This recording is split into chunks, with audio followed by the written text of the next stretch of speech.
వేల కోట్ల రూపాయల లిక్కర్ స్కామ్లో ఎంపీ మిథున్ రెడ్డి అరెస్ట్ అయ్యారు.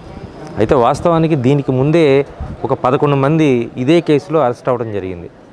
ఇప్పుడు మిథున్ రెడ్డి అరెస్ట్ తర్వాత అనేక కీలక పరిణామాలు ఈ కేసులో చోటు చేసుకోబోతున్నాయి అనేది ప్రాథమికంగా మనకి అందుతున్నటువంటి సమాచారం. ఎందుకంటే దాదాపు 305 పేజీల ఛార్జ్షీట్ ఇప్పటికే సిట్ అధికారులు దాఖలు చేశారు. దాంట్లో అనేక అంశాలు ప్రస్తావించడం జరిగింది. ఎందుకంటే కేవలం అంటే ఈ లిక్కర్ మాఫియా అంటే కేవలం ఒకళ్ళిద్దరు కాదు, దీంట్లో చాంతాడంత లిస్టు ఉంది అనేది మనకి చాలా స్పష్టంగా తెలుస్తున్నటువంటి అంశం.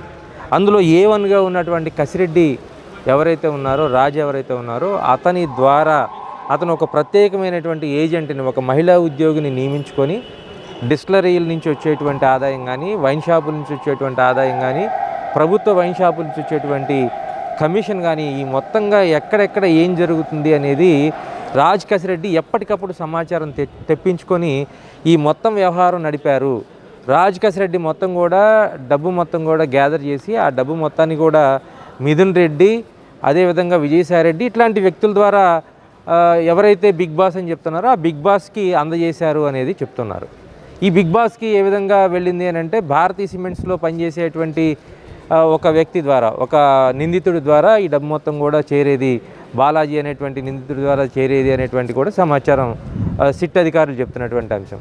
సో మొత్తంగా 305 పేజీల నివేదిక ఏదైతే ఛార్జ్షీట్ ఉందో దానికి సంబంధించి దాంట్లో ఉన్నటువంటి పేర్లు మొత్తం కూడా ఇప్పుడు సిట్ అధికారులు మొత్తం కూడా నివేదిక తయారు చేస్తారు. దానికి సంబంధించినటువంటి వ్యవహారం మొత్తం కూడా జరుగుతుంది.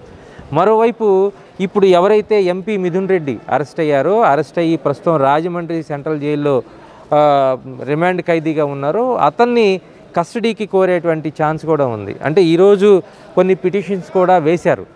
ఏది ఇంటి దగ్గర నుంచి నాకు భోజనం కావాలని ఎంపీ మిథున్ రెడ్డి అడగటం, అదేవిధంగా ఆరోగ్యపరమైనటువంటి అంశాలని సాగు చూపించడం. ఇంకొక ప్లాన్ కూడా ఉంది, పార్లమెంట్ సెషన్స్ జరుగుతున్నాయి కాబట్టి తాను ఖచ్చితంగా అటెండ్ అవ్వాలి, నాకు బెయిల్ ఇవ్వమని చెప్పని అడిగే ప్రయత్నం కూడా చేసే ఛాన్స్ కూడా చాలా స్పష్టంగా కనిపిస్తుంది. అదే కోణంలో ప్రభుత్వం కూడా తన పిటిషన్లు వేస్తుంది. ఎందుకంటే ప్రభుత్వం నుంచి సిట్ అధికారుల వైపు నుంచి ఏదైతే కస్టడీ పిటిషన్ ఉంటుందో ఆ కస్టడీ పిటిషన్ ఖచ్చితంగా వేస్తారు. ఎందుకంటే ఇప్పటి వరకు 11 మందిని అరెస్ట్ చేసిన తర్వాత ఈ 11 మంది నుంచి వచ్చేటువంటి నివేదిక ఏదైతే ఉందో వాళ్ళని కస్టడీలోకి తీసుకున్నటువంటి కొంతమందిని కస్టడీలోకి తీసుకుని విచారించారు. ఆ కస్టడీలోకి తీసుకున్నటువంటి సందర్భంలో వాళ్ళు ఇచ్చినటువంటి వాంగ్మూలం ఏంటి, ఇప్పుడు తాజాగా అరెస్ట్ అయినటువంటి ఎంపీ ఎవరైతే మిథున్ రెడ్డి ఉన్నారో ఆయన ఇచ్చేటువంటి సమాచారం ఏంటి, ఈ మొత్తాన్ని క్రోడీకరించి ఖచ్చితంగా ఒక డెవలప్మెంట్ అయితే ఖచ్చితంగా చేస్తారు. ఆ డెవలప్మెంట్ ఎటు వెళ్ళబోతుంది అని అంటే ఖచ్చితంగా బిగ్ బాస్ వైపే మొత్తం వేళ్ళన్నీ కూడా చూపిస్తున్నాయి. అది 10 రోజుల్లో జరుగుతుందా 20 రోజుల్లో జరుగుతుందా తెలియదు, కానీ కస్టడీలో ఉన్నటువంటి నిందితులు ఇచ్చేటువంటి సమాచారం పూర్తి స్థాయిలో క్రోడీకరించి దాన్ని ఎవరైతే సిట్ అధికారులు ఒక అంచనాకు వస్తారో, దానికి సంబంధించినటువంటి డేటా తీసుకుంటారో, దానికి సంబంధించినటువంటి ఆధారాలు సేకరిస్తారో ఆ తర్వాత ఖచ్చితంగా బిగ్ బాస్ వైపు సిట్ అధికారుల చూపు ఉండేటువంటి అవకాశం ఉందనేది చాలా స్పష్టంగా చెప్తున్నారు. ఇక ఈ పరిణామాలు ఇలా జరుగుతున్న నేపథ్యంలోనే నిందితుడిగా ఉన్నటువంటి విజయసాయిరెడ్డిని కూడా సిట్ అధికారులు విచారణకు రావాలని ఆదేశించారు. వాస్తవానికి దీనికి ఈ కేసుకి సంబంధించి అనేక అంశాలు సిట్ అధికారులకి వాంగ్మూలం ఇచ్చారు విజయసాయిరెడ్డి అనేది ఒక క్లారిటీ ఉంది. కానీ ఇప్పుడు ఈ 12 మంది అరెస్ట్ తర్వాత ఆ అరెస్ట్ అయినటువంటి నిందితులు ఇచ్చేటువంటి కస్టడీ ఏదైతే ఉంటుందో, వాంగ్మూలం ఏదైతే ఉంటుందో దాని ఆధారంగా ఇప్పుడు విజయసాయిరెడ్డిని మరొకసారి విచారించి ఆ మొత్తాన్ని కూడా సరిపోల్చుకోపోతున్నారు.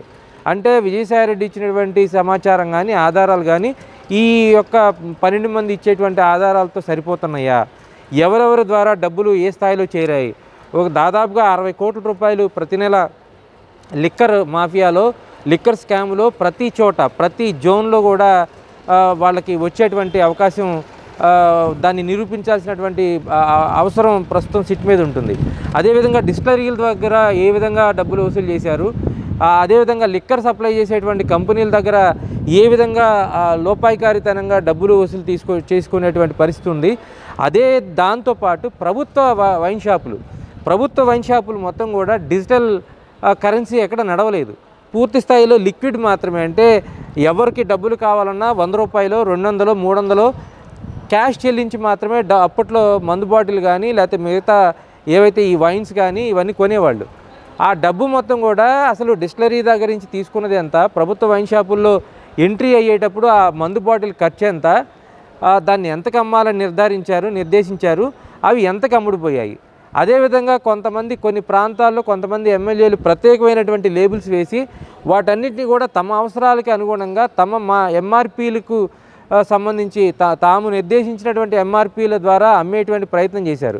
ఇవన్నీ కూడా అనేక సందర్భాల్లో అనేక కోణాల్లో పెద్ద ఎత్తున స్కామ్ అయితే జరిగింది. అయితే ఈ జరిగినటువంటి స్కామ్ని నిరూపించాల్సింది సిట్ అధికారులు కాబట్టి 3,500 కోట్లు ప్రాథమికంగా దీంట్లో ఈ లిక్కర్లో స్కామ్ జరిగిందని చెప్తున్నప్పటికి కూడా ఈ డబ్బు మొత్తం కూడా ఎక్కడికి చేరింది అనేది కూడా నిరూపించాల్సింది ఖచ్చితంగా అవసరం ఉంటుంది. కాబట్టి ఇప్పుడు ఆ విధంగా సిట్ అధికారులు అయితే ముందుకు వెళ్తూ ఉన్నారు. నిన్న జరిగినటువంటి అరెస్ట్ ఏదైతే ఉందో మిథున్ రెడ్డికి సంబంధించినటువంటి అరెస్టు ఈ కేసులో కీలక పరిణామంగా మారబోతోంది. మిథున్ రెడ్డి అరెస్టు తర్వాత మరిన్ని సంచలనమైనటువంటి కేసులు, మరిన్ని సంచలనమైనటువంటి అరెస్టులు కూడా ఉంటాయనేటువంటి చెప్తున్నారు. ఆ సంచలనమైనటువంటి అరెస్టులు ఏ వైపు వెళ్తాయి, బిగ్ బాస్ని అరెస్ట్ చేసేంతవరకు వెళ్తాయా, లేదంటే ఈ కేసులో ఎంతవరకు ఈ కేసులో ఇంతవరకే అరెస్టులు చేసి దాని తర్వాత అక్కడ ఆగిపోవాల్సినటువంటి పరిస్థితి ఉంటుందా అనేది చూడాల్సిన అంశం. కొన్ని రాజకీయ పరిణామాలు జరిగేటువంటి అవకాశం ఉంటుంది, కొన్ని పోలీసుల వైపు నుంచి కూడా చర్యలు ఉండేటువంటి అవకాశం ఉన్న నేపథ్యంలో ఇప్పుడు తాజాగా మిథున్ రెడ్డి అరెస్టు, దాని తర్వాత జరిగేటువంటి పరిణామాలు కీలకంగా మారనున్నాయి. అయితే ఇంకొక 2 అనుమానాలు కూడా ఉన్నాయి. కస్టడీకి ఇస్తారా ఇవ్వరా? ఎందుకంటే మిథున్ రెడ్డిని దీనికి సంబంధించినటువంటి కీలకమైన నిందితుడిగా A4 నిందితుడిగా భావిస్తున్నారు కాబట్టి ఖచ్చితంగా అతన్ని కస్టడీకి ఇస్తారని భావిస్తున్నారు. రాజమండ్రి నుంచి ఎప్పుడు కస్టడీకి తీసుకుంటారు, ఎప్పుడు విచారిస్తారు అనేటువంటి ఒకటే ప్రశ్న. అయితే పార్లమెంట్ సెషన్స్ జరుగుతున్న నేపథ్యంలో ఖచ్చితంగా దీన్ని ఆసరా చేసుకొని బెయిల్ పొందాలనేటువంటి మిథున్ రెడ్డి తరఫు న్యాయవాదులు కానీ వాళ్ళ ఆలోచనలు కానీ ఎంతవరకు సఫలీకృతం అవుతాయనేటువంటి సందర్భంగా కూడా ఆ ప్రశ్న కూడా ఉంది. వీటన్నిటిని కూడా సిట్ అధికారులు ఏ విధంగా ఫేస్ చేస్తారు, ఎందుకంటే దీంట్లో ఎంత కీలకమైన నిందితుడు మిథున్ రెడ్డి అనేది చెప్పేదాన్ని బట్టి కస్టడీకి ఇవ్వటం కానీ అదేవిధంగా ఆయనకి బెయిల్ ఇవ్వటం కానీ జరుగుతుంది.